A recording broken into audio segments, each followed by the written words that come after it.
नमस्कार दोस्तों, study with Dev channel में एक बार फिर से आपका स्वागत है। दोस्तों, आप लोग कैसे हैं? आशा करता हूं आप लोग ठीक होंगे, पढ़ाई कर रहे होंगे, मस्त होंगे, स्वस्थ होंगे।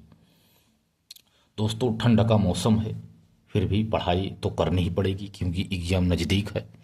एग्ज़ाम को देखते हुए स्टडी पर विशेष ध्यान दीजिए क्योंकि सन 2025 में जो सुनहरा मौका है वो गंवाना नहीं है। इसीलिए आपको पढ़ाई तो करनी ही पड़ेगी। तो आप लोग मन से लगे रहिए, सफलता जरूर मिलेगी। तो पिछले वीडियो हमने दोस्तों कुछ आनुवांशिक रोगों के बारे में बता रहे थे। कुछ बताया था हमने कि दोस्तों कुछ सुधार किया गया है, जो विभिन्न प्रकार से यूजेनिक्स, यूथेनिक्स आदि जो था, इस पे सुधार के बारे में हमने बताया कि दोस्तों कुछ सुधार किया गया है। कुछ रोगों का, आनुवांशिक रोगों के बारे में बताया दोस्तों। तो आइए देखते हैं जो मानव जो आनुवांशिक रूप है, इसमें जो कुछ सुधार किया गया है आदमी मानवों के द्वारा, उस पर चर्चा करते हैं। पहला है यूजेनिक्स, यानी सुजनिकी जिसे कहते हैं, सुजनिकी। यूजेनिक्स यह भी एक पद्धति है। चाहे स्त्री हो चाहे पुरुष, स्त्री पुरुष के जनन द्रव्य में यानी अंडाणु और शुक्राणु में, स्त्री पुरुष के जनन द्रव्य में सुधार करके, मानव जाति में सुधार करके सुजनिकी कहलाता है। यानी स्त्री पुरुष के जनन द्रव्य में सुधार करके मानव जाति में सुधार करना ही सुजनिकी कहलाता है, यानी यूजेनिक्स कहलाता है। सुजनिकी के पिता यानी यूजेनिक्स, सुजनिकी के पिता सर फ्रांसिस माल्टन हैं। सुजनिकी के पिता सर फ्रांसिस माल्टन हैं। इसको ध्यान देना दोस्तों। सुजनिकी की कई विधियां होती हैं। सुजनिकी कई विधियां हैं।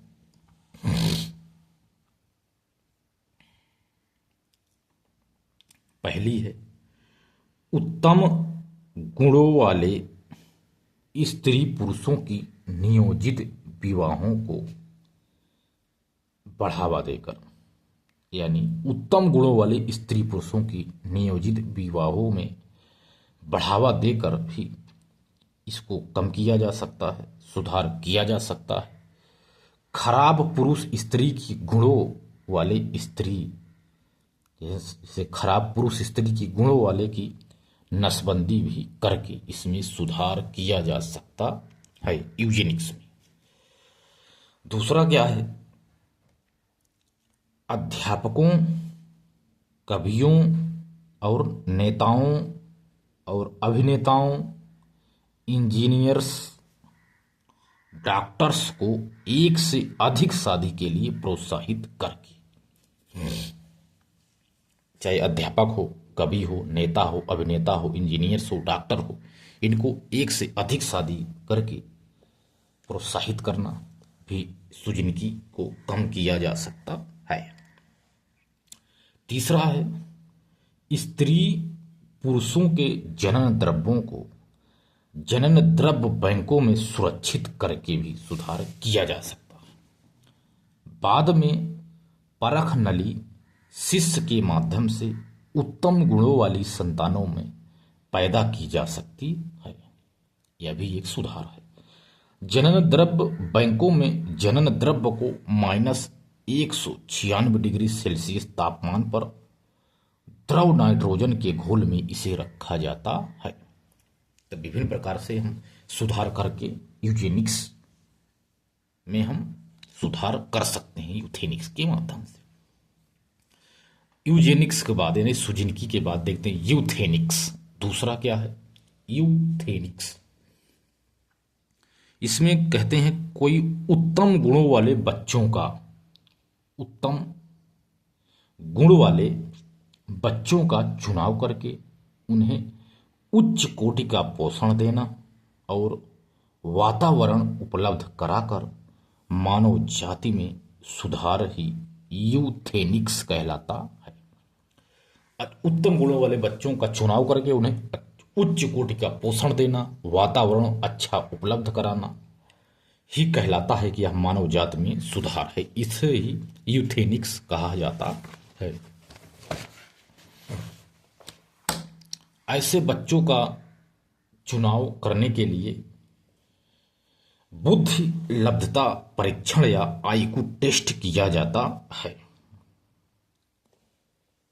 आईक्यू टेस्ट बराबर क्या होता? आईक्यू बराबर मानसिक आयु बटे शारीरिक आयु गुणे 100 से निकालते हैं। तो आईक्यू देखते हैं व्यक्ति का क्या कैसे होता है।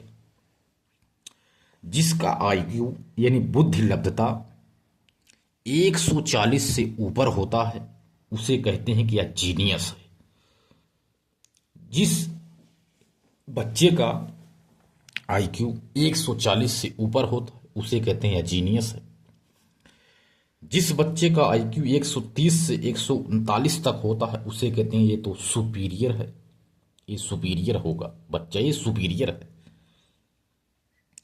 तीसरा है 110 से 129 तक जिसका आईक्यू रहता है उसे कहते हैं कि यह बुद्धिमान व्यक्ति है, बहुत बुद्धिमान है। एक वेरी इंपॉर्टेंट है 90 से 109 तक जिसका आईक्यू रहता है दोस्तों उसे कहते हैं कि यह सामान्य बुद्धि का है, सामान्य बुद्धि। और 25 से कम जिसका होता है आईक्यू से कहते हैं ये इडियट है, एकदम इडियट, मंद बुद्धि। ये हो गया यूथेनिक्स। अब दोस्तों देखते हैं यूफेनिक्स। यूफेनिक्स क्या है? ये भी एक सुधार है।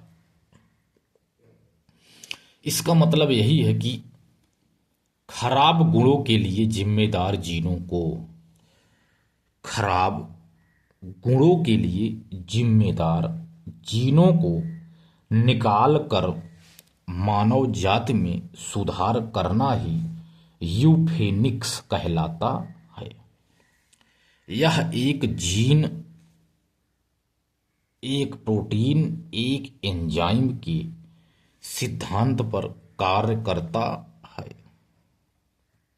यह एक जीन, एक प्रोटीन, एक एंजाइम के सिद्धांत पर यह कार्य करता है। यह सिद्धांत बीडल एवं बैटन, बीडल एवं टैटन नामक वैज्ञानिक ने दिया।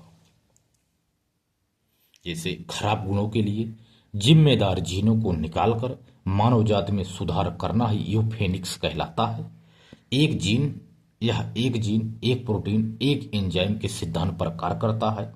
इस सिद्धांत को बीडल एवं टैटल नामक वैज्ञानिकों ने दिया है। इस सिद्धांत के अनुसार हर जीन किसी न किसी प्रोटीन या एंजाइम से जुड़ा रहता है। प्रोटीन और एंजाइम को आसानी से पहचाना जा सकता है। प्रोटीन को पहचान कर गड़बड़ी पैदा करने वाले जीन को हम पहचान सकते हैं। इस सिद्धांत के अनुसार हर जीन किसी न किसी प्रोटीन या एंजाइम से जुड़ा रहता है। प्रोटीन और एंजाइम को आसानी से पहचाना जा सकता है। प्रोटीन को पहचान कर गड़बड़ी पैदा करने वाले जीन को पहचान कर सकते हैं। ये यूफेनिक्स है। अतः इसे आसानी से निकालकर व्यक्ति में सुधार हम कर सकते हैं। यह होगा दोस्तों विधि थी, सुधार की विधि है दोस्तों। तो जैव प्रौद्योगिकी अगली वीडियो से स्टार्ट करेंगे दोस्तों, नया चैप्टर के साथ, नई उमंग और नए जोश के साथ दोस्तों। तो मिलते हैं और बेहतरीन क्लास में, तब तक के लिए धन्यवाद।